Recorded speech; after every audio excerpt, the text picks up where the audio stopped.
And you're watching HuffPost Live. I'm Mark Lamont Hill. 2 years ago, Jeremy Lin became an overnight sensation with the New York Knicks when the undrafted Harvard graduate went from being the last man on the bench to leading the Knicks to victory over the Nets with 25 points. But that was just the beginning for Jeremy Lin. He went on to score over 20 points in 9 of 10 straight games, including a career-high 38 points against Kobe Bryant and the Lakers. And following that up with a last-second three-pointer to defeat the Toronto Raptors. Lin has since taken his talents to Houston, and he joins us now to talk basketball and the work his charity, the Jeremy Lin Foundation, is doing to help empower children. It's good to see you, man. Good to see you as well. So talk to me about this charity. It's exciting stuff. Yeah, but before we get to that, I heard that you had written an article saying that I can't play. What's up with that, man? I was gonna get there. I didn't read it, but I just heard. We can, so y'all got that article? Y'all got that article? Bring it up. Oh, they have it. Yeah, I see it's right there. The Linsanity sham. Why Jeremy Lin really can't play. So if you want to start here, we can start here. So, and I like you. I think you're a good guy. And I was cheering for you. I was rooting for you when you were in New York. But I think people went too far. I think you are a good NBA point guard. But if people were putting you up there with like the greats of all time, because that start you had with New York was like among the greatest people had seen from a starter in years. And I said he's not quite that good. And that's all. I just don't think you're quite that good. But I think you can play. Oh, I appreciate it. And I'm sure you have people all the time who do that.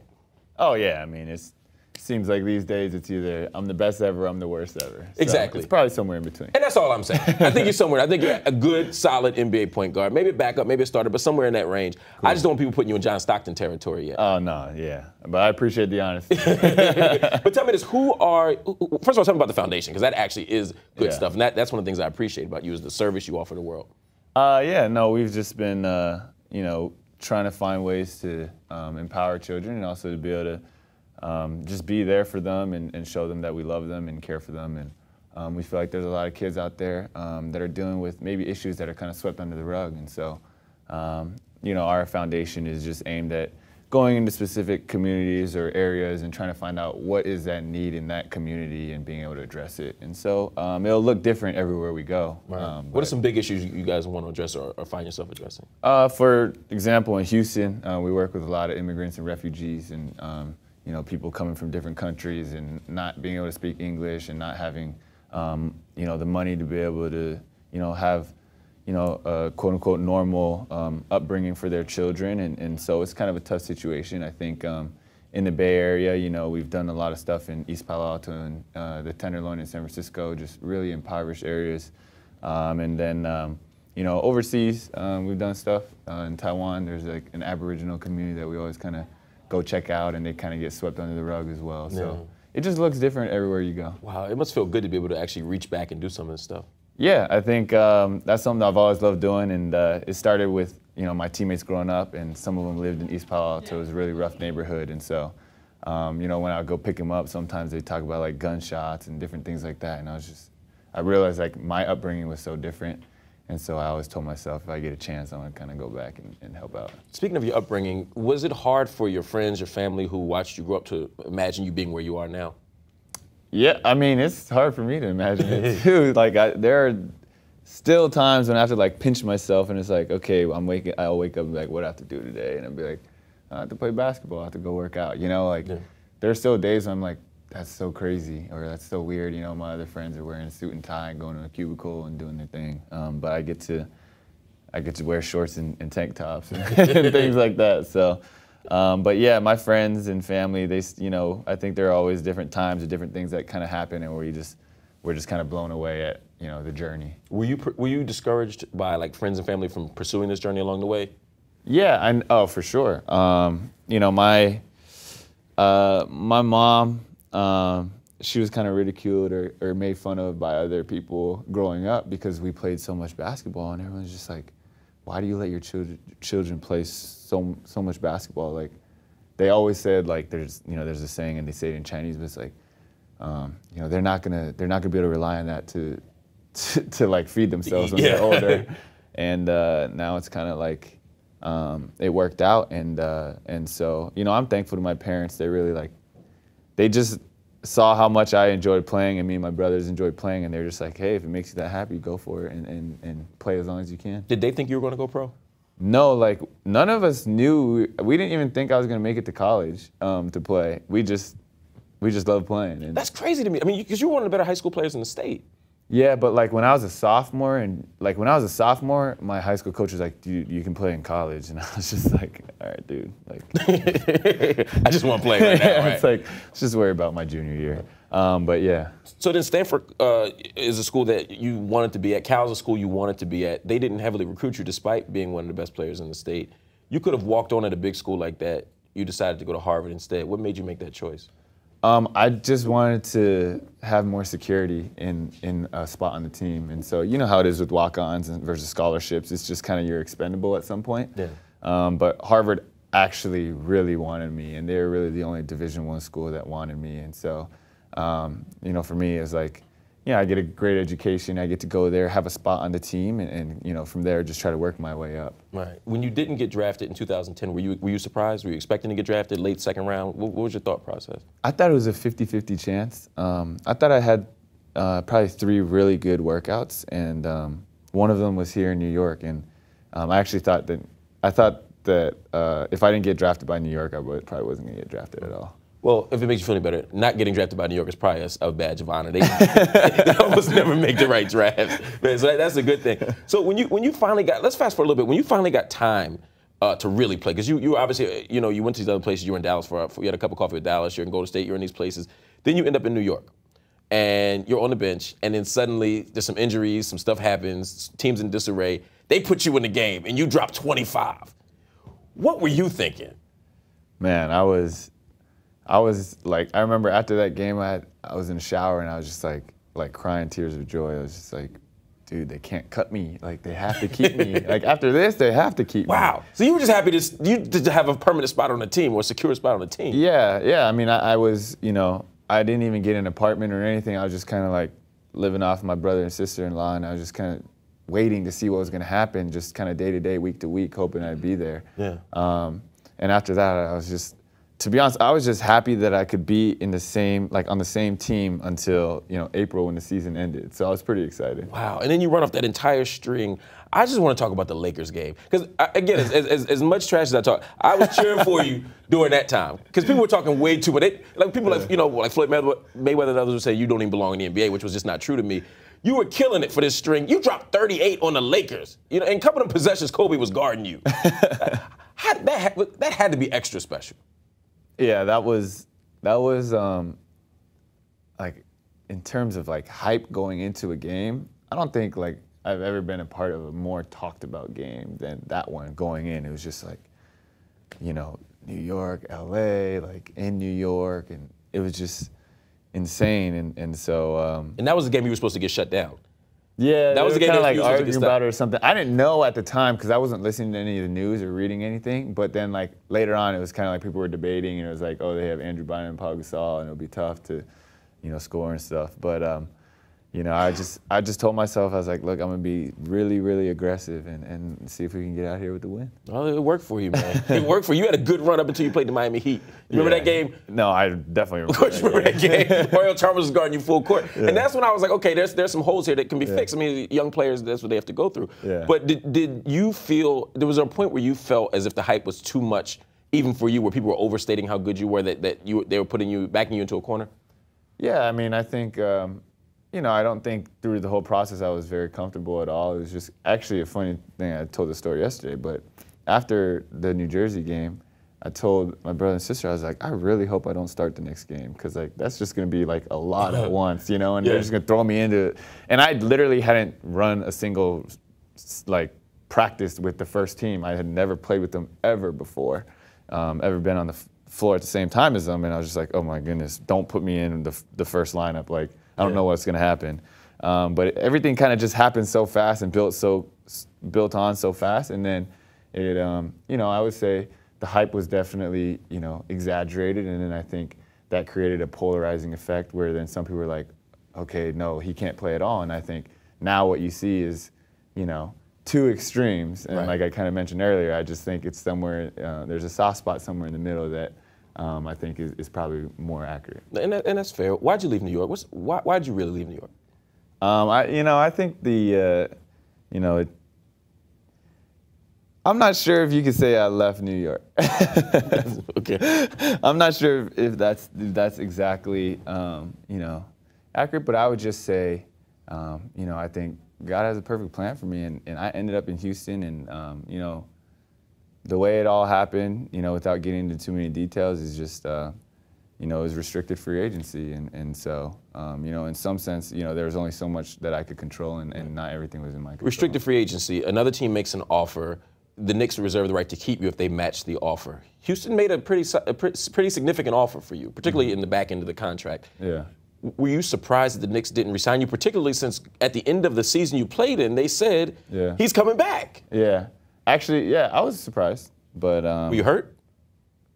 I mean, no, I mean, I'm human, so yeah, of course. It's a business, but some people take it. Yeah, of course. And like, even though everyone understands it's a business, it never it doesn't matter if you understand if it's a business or not. We're all humans, so we all have emotions. But yeah, I mean, it was definitely unexpected, but it's like I said, it's all working out, and it's all part of the plan. And so, but yeah, I thought the way it happened definitely wasn't what I thought was going to happen based on what I was hearing. No, absolutely. You end up in Houston. You're a starting point guard now. You're a backup point guard in Houston. Would you be open to going to another team if you were a situation where you could start? I think it depends. I think I really want to win as well. I don't think I want to go to a team where maybe you're kind of going to the season. You're just like, okay, we have no chance. Right. I don't think that's as fun. But I think my role with the Rockets right now is really it's a good role for me. I think I get a chance to play. I mean, I get to play starters minutes. I get to have a role, bigger than some starters on other teams. Absolutely. And so from that sense, I've kind of learned it's not really about all that. I think my first year in Houston, I started, but I didn't finish a lot of games. And now I'm not starting, but I'm finishing pretty much every game. I think I'd much rather have, my situation now. Fair enough. We got some comments coming in and some community here who want to talk to you. The HuffPost Live community is very excited to talk to you. They're fans of Jeremy Lin, and they want to talk. Robert Silverman is a contributor at The Daily Beast. He's also an editor at knickerblogger.net. Those blasted New York Knicks. We hate them. I'm a Sixer fan. I'm speaking for myself, not Jeremy. Sharona also joins us. Sharona's a sports blogger. Robert, I'm going to start with you. What's your question for Jeremy? Sure. Jeremy, you've had let's say an exciting first couple of years of your pro career. What are the aspects of your game that you still feel that you need to work on the most in order to get to that next level, whether or not Mark is going to, so that Mark will stop hating on you? That's a great question. I think, one thing I want to focus on, definitely just continue to bring up my three-point percentage. I think it's gone up every year, but I want to be a 40% shooter from the three-point line, and that's what I was in college for a year, and I think as long as I continue to improve, I'm at 36 right now, and I want to shoot up to 40. I think things like defense and my left hand are things that I want to continue to improve. I do think that I've improved a lot in those areas, and maybe that hasn't been as widely recognized, perhaps, but I do think I've made huge strides in those areas, and I think it's just something for me where I need to continue to build on it. And I would say that before it was like a complete weakness and it was a complete hole in my game, and now I think it's more around the average area, but I want to make it so that it improves into like a strength. Yes. I just want to point out, for the record, some people call me a hater. 2 years ago when I wrote that piece, all I said was that Jeremy's weaknesses were going left, both defensively and to his left hand, shooting off the left hand, and also off the pick and roll. Things you would agree with, right?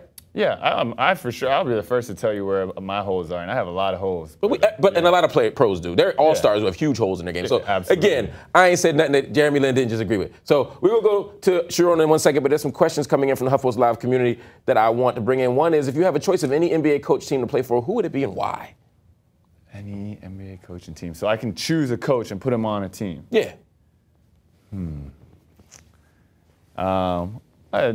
Who would you think my coach would play for? You've been doing this media thing long enough. He's like, I ain't answering that. All right, take your own coach out of the situation, right? Let's take. No, I'll answer it, but I was just saying, I think it's obvious honestly, who I would want to play for. I'd like you to play for D'Antoni. Yeah. Because, I mean, he's point guard centered, and he loves pick and rolls, which you play really well off of. Not necessarily shooting off, but playing off the pick and roll. The problem is D'Antoni don't coach no D. So, you know, I don't love D'Antoni, but I think coaches like him work for you, guys. And there are others who are better coaches who I think you need a pick and roll based coach. You need a point guard center coach. D'Antoni, anybody else you like? Well, I haven't had that many coaches I've played for. Let me see. I've really played for 4 coaches, I would say. I definitely like playing for D'Antoni, obviously. I think I respect a lot about what Mikal is doing and bringing into the Houston system. What are some shortcomings of the Mikal system? You know, I don't know if it's a shortcoming in the system. I just think we don't know how, because it was our first year together introducing Dwight, we haven't been able to maximize on everything. So a lot of things that he preaches, we're still unable to do effectively. Mm-hmm. And I think what we're trying to do in Houston isn't that far off offensively from the standpoint than what you see with San Antonio. I just think they've had a lot more time together, so they make it look a lot better. Yeah. So I don't necessarily. I think we all agree with what we're trying to do. We're just it's hard to get there sometimes. San Antonio guards people, man. Watching y'all in the playoffs was hard, man. I love y'all, man, but y'all ain't guard nobody, man. Yeah, and I mean, our defense is definitely one of our issues right now, and I would say, you know, that's another thing where it's just like whether it's lack of communication or different things, you know, or misinterpretations or not being able to. Not being used to the things that we're trying to do, and so it's hard to really blame the system, quote unquote, as it is more just we have to get around to doing it more often, and the more time we have in it, the better we become. Derek Fisher's going to be the new coach of the New York Knicks. Could you play for Derek Fisher? I think I could. I think, to be honest, I think anybody could. I think he just immediately commands your respect. He was a great player, proven winner, very successful, and he's very knowledgeable, and he's been a point guard, he's been a leader. All his career, and so actually I think a lot of players like to play for younger coaches or coaches that were players in the past. Yeah, would you be open to coming back to New York under the right circumstance, assuming they're winning, right, or assuming they have a vision of winning? Yeah, for sure. I've always said the New York fan base has embraced me like none other, and you know, I definitely haven't forgot about it, and I'm still extremely grateful for it. And I've always said, you know, if there's the right opportunity, you know, I definitely wouldn't be like, no, never. I for sure would be open to anything. And if that opportunity were to be this summer during a trade, again, not backup minutes, starters minutes, you know, in the New York system, that'd be something you'd be open to. Yeah, I mean, well, the thing with trades is it's not whether you're open to it or not. It just happens. But if you were to ask me if that happened, you know, that would still be exciting to me. I would be excited. But staying in Houston and being on a championship contending team is extremely exciting to me as well. And I think, you know, I wouldn't be disappointed in either of those scenarios. Fair enough. Sharona has a question for you. Hey, Jeremy, Sharona here. Mark took one of my questions, so I'm going to throw a little bit of a non-basketball related question at you. You were just involved in an event with Patriot safety Patrick Chung, where you guys were talking to some kids up in Boston. It was very well received, and I've got a lot of good reviews. Are you excited about giving back to the community? And what other events or communities are you involved with that people might not know about? Yeah, I think that's a great question. Yeah, I was out there in Boston, and something that they told me that I learned out there was the highest poverty ethnicity was Asian at 30% out there, and I was, you know, that's something I didn't really know about, and so we kind of went to the Chinatown area and spent some time there, and that's something that I'm looking into. And Patrick Chung was great. He's been doing a lot of stuff down there already, so that was really cool. I saw you tweeting about him earlier. Yeah, really cool guy. You know, I guess some areas, I think Houston, Bay Area are pretty obvious that, you know, I'm there and I'm able to do stuff there. But I think we support a lot of things overseas as well. And in China last year, there was, you know, some earthquakes, and we were able to go and spend some time with the kids out there and kind of visit and see the destruction that had happened and how the community was trying to rebuild and regroup, and just for them to have that type of solidarity and for me to be able to go out there and support them, that was really cool. And so hopefully throughout my career, I'll be able to even go beyond just working within specific communities. I think one thing we try to do too is create YouTube videos or campaigns where everyone can get involved in, and you don't have to be in a specific place to do that. It could be loving and serving someone that you either work with or is at your school or something like that, something that easy and accessible.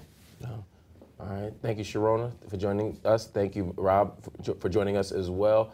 Hope those New York Knicks play better, just not too good. Don't worry, they'll still be better than the Sixers. That ain't saying much, man. That ain't saying much these days, Jeremy. It's a real pleasure to have you come in here, man. Thank you so much for talking to me, man. Come back whenever you want, man. Hopefully it'll be when you're here as a member of the New York Knicks, though. That'll make things a lot easier for me. Anyway, if you want more information about the Jeremy Lin Foundation, and you should want more information about the amazing Jeremy Lin Foundation, check out the resource well below. All the links are there. Stay with us. This is HuffPost Live.